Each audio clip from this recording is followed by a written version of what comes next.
Picture के dialogue, picture की script, picture के अंदर जो जो किरदार लिए हैं, सबने इतनी बढ़िया भूमिका निभाई है कि 3 घंटे 40 मिनट से ऊपर की मूवी है। 1 मिनट के लिए आपका मन नहीं करेगा कि मैं वॉशरूम भी चला जाऊं। हर चीज प्रोपेगेंडा लगेगी। आप कश्मीर फाइल्स बनाइए, कहेंगे प्रोपेगेंडा है। कोई कश्मीरियों का नरसंहार हुआ, इनका कश्मीर तो अपनी मर्जी से दिल्ली घूमने आए थे, यहीं रह गए।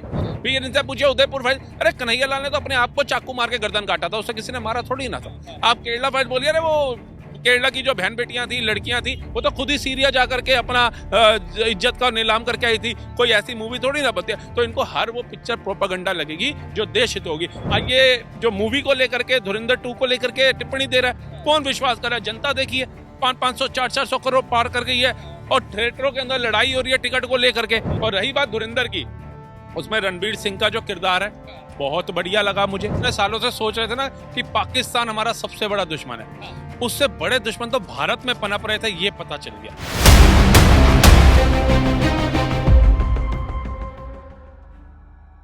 धुरंधर फिल्म ने जहां भारत में कई वामपंथियों को एक तरीके से सोशल मीडिया पे आने के लिए मजबूर कर दिया है और वो भी इस मूवी को क्रिटिसाइज जितना कर रहे हैं, उसके बाद से धुरंधर की कमाई लगातार बढ़ती जा रही है। इसके अलावा पड़ोसी मुल्क पाकिस्तान में भी धुरंधर के आने के बाद से खलबली मची है। कई सारे वीडियो वायरल हो रहे हैं जिसमें जो भिखारी हैं वहाँ के, उनको जो है पुलिस गिरफ्तार कर रही है। ऐसे वीडियो तमाम सोशल मीडिया पे वायरल हो रहे हैं। लेकिन ये कहा जा रहा है कि इस मूवी में पूरा झूठ का पुलिंदा है। कहा जा रहा है कि बीजेपी का पीआर है, मोदी जी को प्रमोट करने के लिए फिल्म बनाई गई है। तो वाकई में जो है मोदी जी की फिल्म जो है करोड़ों हजार करोड़ों की बिजनेस कर रही है, ऐसा पॉसिबल है क्या? और तमाम सवाल है, उनसे बात करेंगे। राजनीतिक विश्लेषक, आपसे ये जानना चाहें कि धुरंधर मूवी सबसे पहले तो आपको कैसी लगी, ये बताइए। बहुत बढ़िया लगी। एटलीस्ट पता चल गया कि जो हम इतने सालों से सोच रहे थे ना कि पाकिस्तान हमारा सबसे बड़ा दुश्मन है, उससे बड़े दुश्मन तो भारत में पनप रहे थे, ये पता चल गया। और अगर आज जो लोग इसको प्रोपेगेंडा बता रहे हैं ना, उनसे सिर्फ एक ही सवाल है, बता दो जी पाकिस्तान से आए हमारे बुजुर्ग, वो दिन रात मेहनत करके करोड़ों पति नहीं बन पाए, खरबों की फर्म नहीं बन पाए। ये अतीक अहमद रातों रात इतने करोड़ों अरबों की फर्म कैसे बन गया? बता दीजिए। अखिलेश यादव जवाब दे दें आकर के, कांग्रेस के बड़े से बड़े नेता आकर के इस पे जवाब दे दें, तो हम कहेंगे यार हाँ प्रोपेगेंडा मूवी थी। अगर 2014 से पहले भारत सरकार जो थी कांग्रेस की, यूपीए की, वो असक्षम थी आतंकवाद को खत्म करने में, और 2014 के बाद जो इस मूवी में भी दिखाया गया कि कैसे अज्ञात व्यक्ति ठोकता है वहां जाकर के आतंकवादियों को, कैसे मुजाहिदों को ठोकता है वहां जाकर के, कैसे रो अपना काम करती है वहां जाकर के, अगर ये प्रोपेगेंडा है तो बता दो कि आज के बाद 2014 के बाद आतंकवादी हमले क्यों खत्म हो गए? तो मुंबई ट्रेन ब्लास्ट देखने को नहीं मिलते ऐसे दृश्य, पुणे ब्लास्ट देखने को नहीं मिलते, दिल्ली धमाके देखने को नहीं मिल रहे हैं, ताज जैसे होटल हमले देखने को नहीं मिल रहे हैं। तो बता दीजिए, या तो आप ये कहिए कि हम इतनी निठल्ली सरकारें थी कि आतंकवादी आते थे वो मार के चले जाते थे, हम कुछ नहीं कर सकते, लेकिन नरेंद्र मोदी इतनी ताकतवर सरकार है कि भारत की सीमा में कोई घुसने की सोच नहीं सकता। दो चीजें करिए ना, दोनों थाली में आप बैंगन रख के खाएंगे तो 2 थाली के बैंगन ही कहलाएंगे। तो इससे हटिए। और रही बात धुरंधर की, उसमें रणवीर सिंह का जो किरदार है बहुत बढ़िया लगा मुझे।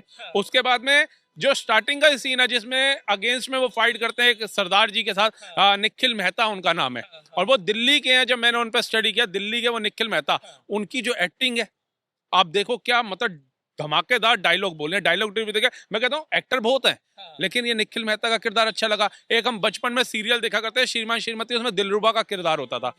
वही किरदार जब पता चलता है कि भैया पाकिस्तान में ही मिनिस्टर बन के बैठा हुआ एक पार्टी बना करके, जो कहता है भैया मेरा बच्चा है तू फिक्र मत कर, वो डायलॉग देखिए कितना बढ़िया हुआ।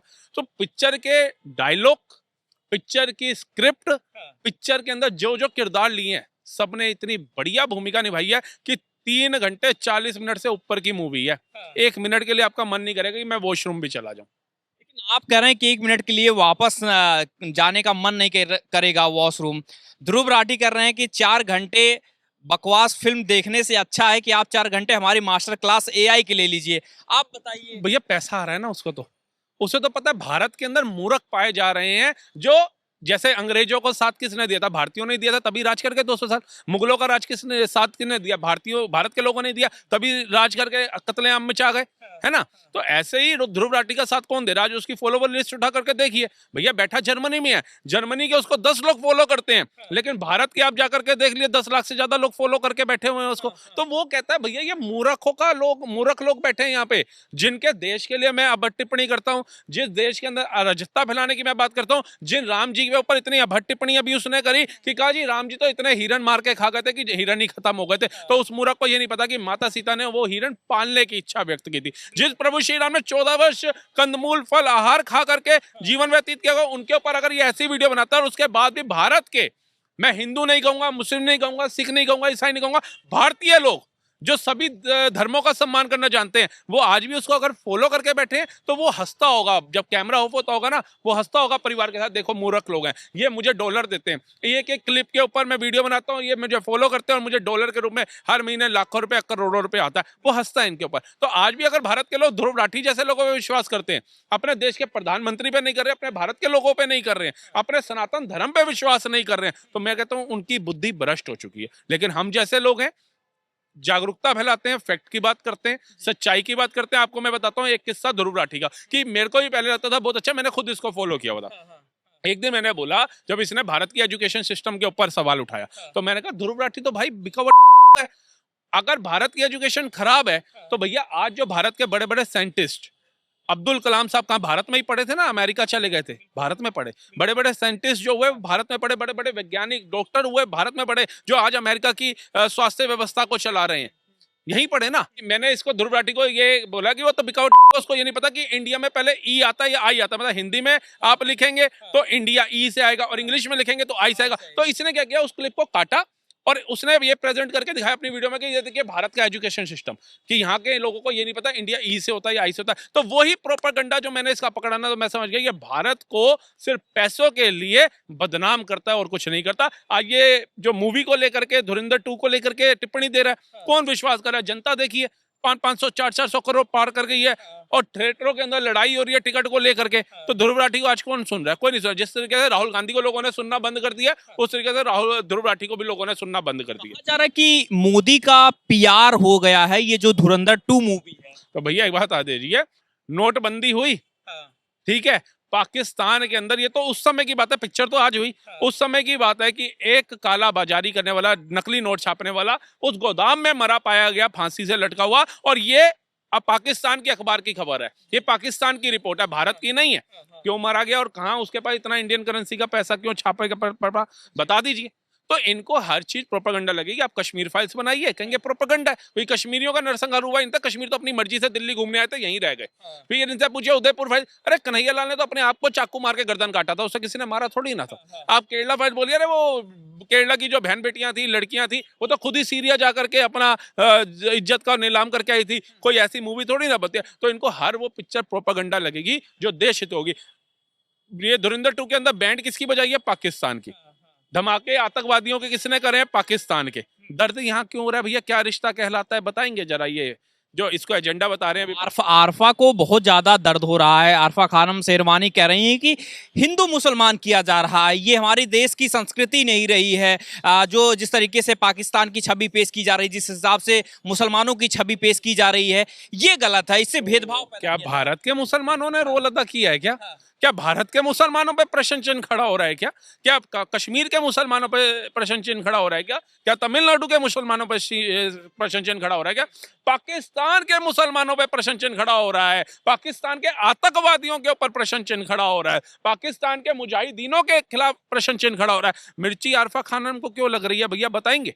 तो ये वही लोग हैं, एक बार आपको कोबरा डंक मार देगा ना, आप बच सकते हो, इलाज करा लोगे। लेकिन ये भारत के दरिंदे, ये भारत देशद्रोही लोग अगर आपके पास बैठे हैं तो ये उस कोबरा सांप से भी जहरीले लोग बैठे हैं, इनके डंक का इलाज नहीं है। और ये आपने देखा कि अतीक का भी इसमें जिक्र हुआ है इस बार मूवी में, उसके बाद से कई लोग कह रहे हैं कि जिसका जो मर गया अब उसके बारे में आप झूठा कुछ भी बना दीजिए, पाकिस्तान से उसका लिंक बना दीजिए, आईएसआई से बना दीजिए, कुछ भी उसका लिंक बना दीजिए, ये गलत हो रहा है। देखिए कहाँ ये तक तो सही खुद है? अतीक अहमद ने भी एक जब उसको अरेस्ट किया गया था तब उसने कबूलनामा किया था कि हाँ भैया मेरे संपर्क थे उससे, मैं था इसके अंदर। मतलब वो बोल रहा है और ये उसके उसको उसको पर्दा डालने का काम कर रहा है। क्यों? तुम्हारी पार्टी से जुड़ा हुआ था वो। तुमने एक दरिंदगी दंगाई फैला रखी थी यूपी के अंदर। तो मैं तो उनको कह रहा हूँ अरफा खानम हो चाहे कोई भी बड़े से बड़ा लीडर है, सिर्फ एक टिप्पणी कर दो कि यह हजारों करोड़ रुपए की फर्म अतीक अहमद कैसे बन गया, इतना बता दो बस। भाई मेहनत करी होगी, कोई दुकान लगाई होगी, चाय बेची होगी, बर्गर बेचा होगा, खाने का ढाबा चलाया होगा, कुछ तो व्यापार किया होगा। क्या व्यापार किया था? हजारों करोड़ की फर्म बन गया, बता दीजिए। ये सवाल का जवाब जब पूछोगे तो मुंह पे टेप लग जाएगी इन लोगों के। क्योंकि चाहे ये नेता हो, चाहे ये बड़े बड़े अखिलेश यादव ले लो, राहुल गांधी ले लो, लालू प्रसाद यादव ले लो, ममता बनर्जी ले लो, ये अरविंद केजरीवाल तक को भी अब उठा लो, इनके परिवार में किसी ने नौकरी नहीं करी, लेकिन संपत्ति पूछोगे तो हजारों करोड़ रुपए की है। और यही सवाल जब सरकार या हमारे जैसे या जागरूक भारतीय लोग पूछ लेंगे कि इतना पैसा कहाँ से आया, तो कहेंगे जी ये मोदी का भक्त है, ये अंधभक्त है, ये नफरती लोग हैं, इनका काम है। अरे तुम जवाब दो, जनता पूछ रही है। कैसे हजारों करोड़ की तुम फर्म बन गए? कैसे अतीक अहमद से लेकर के मुख्तार अंसारी तक करोड़ों रुपया की फर्म बन करके भारत में बैठ गए? बताइए कैसे वो इतनी बड़ी दरिंदगी, इतने बड़े उनके मुकदमे चल रहे थे, कैसे लोकसभा विधानसभा में ये जाकर के बैठ गए? बताइए बताइए। पुलिस वालों को बंदी बना लिया था अखिलेश यादव और मुलायम सिंह यादव की सरकार थी, जाके बोलना पड़ा था भाऊजी प्लीज ये अपने ही बंदे इनको छोड़ दो। मतलब पुलिस वाले भी अपना जीवन व्यतीत नहीं कर पाते थे यूपी के अंदर। क्या आईएएस आईपीएस से जूते साफ कराए जाते थे? भैंसे ढूंढने में लगाया गया था। ये तो तब तो गोदी मीडिया जो आइए टैग देते हैं अपना पल्ला झाड़ने के लिए, तब तो मीडिया नहीं थी। तब मीडिया कौन सी थी बता दीजिए जिसने ये सारी रिपोर्टें छापी थी? बताइए ना, इसका उदाहरण दीजिए।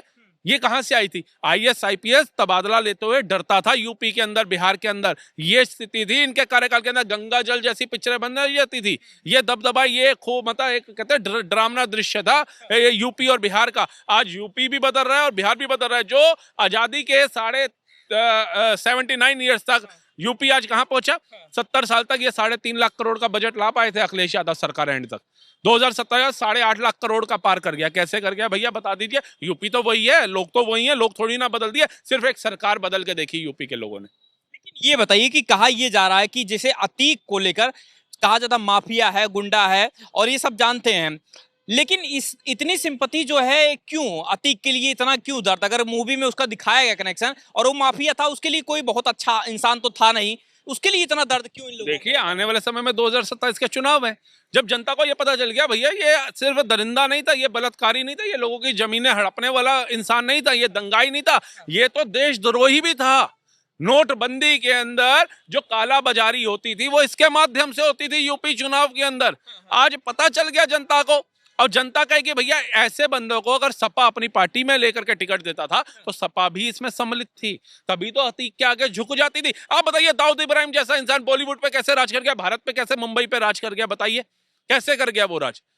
जिसने मुंबई धमाकों के अंदर उसका नाम आया, कई आतंकवादी घटनाओं में उसका नाम था, कैसे भारत पे राज कर गया? आप बता दीजिए हमें आकर के। और 2014 के बाद से वो विलुप्त कहां हो गया ये भी बता दीजिए। ऐसा क्या हुआ 2014 के बाद? ऐसे कौन से प्रधानमंत्री ने आकर के शपथ ग्रहण कर ली संविधान को हाथ रख करके कि वो जितने आतंकवादी थे सारे गायब हो गए? ट्रेनों में धमाके नहीं देख रहे, ताज जैसे होटल में हमला नहीं देख रहे, पिक्चर जैसे हॉलों में हमला नहीं देख रहे, मार्केटों सरोनी नगर जैसी में हमला नहीं देख रहे, ट्रेनों में धमाके नहीं देख रहे? बता दीजिए। फिर मानिए कि ये जो प्रधानमंत्री भारत का चुना गया है ये मजबूत प्रधानमंत्री है, ये ना डरता है ना डरेगा, और जो भारत की तरफ आंख उठाकर देखेगा उसकी आंखें निकालने का काम करेगा। ये कहा जा रहा है कि चुनाव आ रहा है सामने, क्योंकि सामने चुनाव है, यूपी का चुनाव है, असम का चुनाव है, तो पीआर किया जा रहा है, मूवी के जरिए पीआर किया जा रहा है। आपको लग रहा है कि मोदी के ऊपर मूवी इसलिए बनाई जा रही, कहा जा रहा है धुरंधर जो है ये मोदी को लेकर जो है उनकी प्रमोशन के लिए बनाई जा रही है कि जिससे यूपी का चुनाव जीत सकें, असम का चुनाव जीत सकें? आपको ऐसा लग रहा है क्या? देखिए बेवकूफ बनाना। असम में मुस्लिम आबादी पता कितनी है? तो फिर तो ये पिक्चर बना करके अगर पीआर लिया जाए तो मुझे लगता है वहां वोट नहीं पड़ना चाहिए। बंगाल में मुस्लिम आबादी कितनी है? फिर तो मोदी को वोट ही नहीं पड़ना चाहिए। तो पता है इनकी बुद्धि देखिए कि मेरे को तो लगता है अखरोट खाना चाहिए, बुद्धि तेज होगी। जब से ये पप्पू यूनिवर्सिटी का ज्ञान खाने लगे हैं ना तो देश का बेड़ा गर्क करने लग गए हैं। पहले तो किया ही था और बेड़ा गर्क करने लग गए हैं ये लोग। आप बताइए मुस्लिमाबादी वहां पे है और पाकिस्तानों के अगर वो दिखा रहा था मुसलमान इससे नाराज होगा या अखिलेश यादव को नाराज होगा। अखिलेश यादव नाराज इसलिए हो रहा है अतीक का नाम आ गया। अतीक कैसे करोड़ों रुपए की फर्म बन गया इसका जवाब नहीं है, लेकिन अतीक का चेहरा क्यों वहां दिखा दिया उसकी दिक्कत हो रही है। तो ये जो एजेंडा है, ये जो इनकी धोतियां खुल रही हैं, ये जो इनके पिछले कर्म हैं, जो काले कारनामे जो है उनके चिट्ठे खुल रहे हैं, वो बौखलाहट आ रही है। क्योंकि इस समय मुलायम सिंह यादव जी तो है नहीं, स्वर्गवास हो गया, प्रभु चरणों में चले गए। अब पिता तो है नहीं, कहते पुत्र मोह में तो महाभारत में कौरवों का नाश हो गया था। तो अब ये सोच रहे हैं कि भैया अब तो सारे पन्ने खोली जा रहे हैं, मेरा राज चलेगा कब तक मैं सत्ता में रह पाऊंगा। क्योंकि योगी योगी हो रही है, योगी को तो कह रहे भैया सीएम नहीं अब तो पीएम बनाना, दिल्ली की गद्दी पे बिठाना, और बिठाएंगे। लेकिन योगी जब पीएम बनेंगे तो यूपी में दूसरे योगी को ही बिठाएंगे। ये मत सोचना अखिलेश यादव आ जाएगा। तो आप रिकमेंड करेंगे लोगों को मूवी देखना चाहिए धुरंधर? बिल्कुल देखना चाहिए भाई साहब। ऐसी मूवी नहीं देखोगे ना तो बुरा मत मानना, विपक्ष की तरह वो गाना आया था ना, कुंडी मत खड़काओ राजा सीधा अंदर आओ राजा। तो ये सफाई के डांस पे उसी पे ठुमके लगाते थे। और एक चीज और, 2017 के बाद कोई बैन थोड़ी ना लगाया योगी सरकार ने, सफाई का डांस नहीं हो सकता। कोर्ट ने भी कोई आदेश नहीं दिया, बंद क्यों हो गया बता दीजिए। क्योंकि योगी ने कह दिया जो जनता का टैक्स का पैसा है, जो जनता का पैसा है, वो लूटने नहीं दूंगा। लूटोगे तो फट्टे बजाऊंगा। वो फट्टों के डर से सफाई का डांस भी बंद हो गया है। चलिए, बहुत शुक्रिया।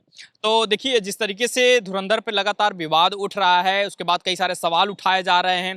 कहा जा रहा है कि मोदी का पीआर किया जा रहा है, प्रधानमंत्री नरेंद्र मोदी का, क्योंकि सामने चुनाव है। तो ऐसे में राजनीतिक विश्लेषक के तौर पे राहुल जी हमारे साथ में जुड़े हुए थे। कितना इत्तेफाक रखते हैं आप इनकी बातों से, हमें जरूर बताइए। नमस्कार।